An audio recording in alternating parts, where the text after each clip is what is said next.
Good morning आशीष। और दिन तो बढ़िया है, लॉन्ग वीकेंड आ गया।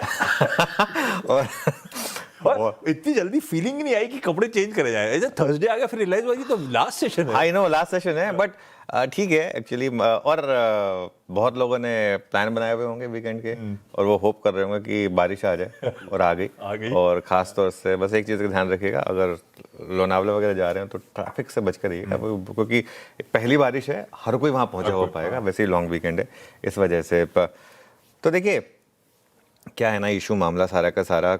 कल हमने एक चीज़ जो बात की थी आशीष की, 9:30 to 45 का वो पीरियड होता है जिसमें मार्केट नॉर्मली डिसाइड करता है। और कल अगर वो आप मूव देखेंगे, वो अराउंड वहीं पर आया था, और आपने एग्जैक्ट 20 डे हिट किया, और वहाँ से मार्केट घूम गया। बैंक निफ्टी ने exact 200 day simple moving average hit किया, और वहाँ से घूम गया। ठीक है, तो कल की तेज़ी ने एक चीज़ साफ की कि मंगलवार का जो मूव था वो ट्रेंड ब्रेक वाला नहीं था, ट्रेंड हल्का सा सिर्फ झुका था। ठीक है, इशू क्या हो गया है कि पिछले 4 दिन में 2 दिन हमको ऐसे मिल चुके हैं, 2 दिन बड़ी गिरावट वाले, 2 दिन बड़ी रैली वाले, तो इस तरीके से चल रहा है। लेकिन कल की क्लोजिंग शानदार है। एक चीज़ बताऊं आपको मैं, कल का बैंक निफ्टी रखिएगा एक बार जरा, मैं बाकी चीज़ पर आता हूँ। एक बार बैंक निफ्टी रखिए, क्लोज के हिसाब से बता रहा हूँ आपको कि कल का 6 महीने का चार्ट रखिए। वॉर शुरू होने के बाद की बेस्ट क्लोज है, मतलब मार्च में जो वो हम गिरे थे, उसके बाद एक बार के, उसके बाद आप देखें तो एक बार अप्रैल में रैली हुई थी, वो हमको वहाँ तक जब लेके गई थी, वो उस हाई के ऊपर हम बंद हुए फाइनली।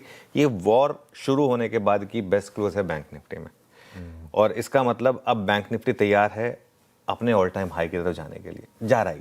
ठीक है, ऑब्वियसली आज नहीं जाएगा, टाइम लगेगा, लेकिन तैयारी कर लीजिए उसकी।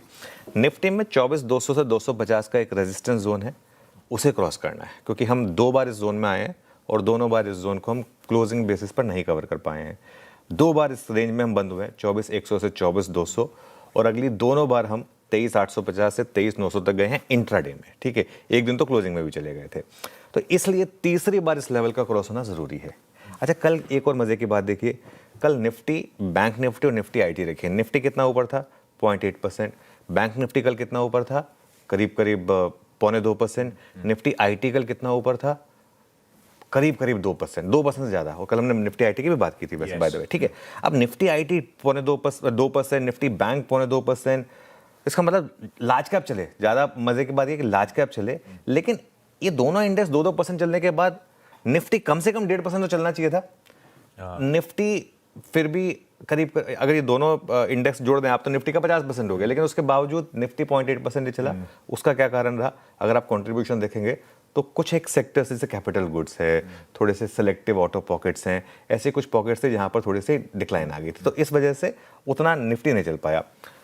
और एक चीज़, कल मिड कैप और स्मॉल कैप यहाँ पर थोड़ी सी अंडर परफॉर्मेंस थी, तो ये भी एक आपके लिए एक थोड़ा सा एक प्रॉब्लम वाला पॉइंट था। और इनफैक्ट अगर आप कल का मार्केट ब्रेथ देखेंगे, जिस लेवल की मार्केट की रैली हुई, उस लेवल की मार्केट ब्रेथ नहीं थी कल, 1:1 के करीब की थी। परसों काफ़ी खराब मार्केट ब्रेथ थी। ठीक है, एक दिन का लार्ज कैप का मूव मैं समझ सकता हूँ, इसका इंप्रूव होना जरूरी है। मार्केट ब्रेथ देखते हैं कैसी रहेगी। कच्चा तेल, लेकिन जैसे देखिए बैंक निफ्टी वॉर शुरू होने के बाद हाईएस्ट लेवल पर आ गया, कच्चा तेल वॉर शुरू होने के बाद लोएस्ट लेवल पर आ गया। प्री वॉर लेवल है ये 72.46। कुछ देर में मैं इसको डिटेल में डिस्कशन करूंगा। आज का सबसे बड़ा क्यों ये होने वाला है। बिल्कुल।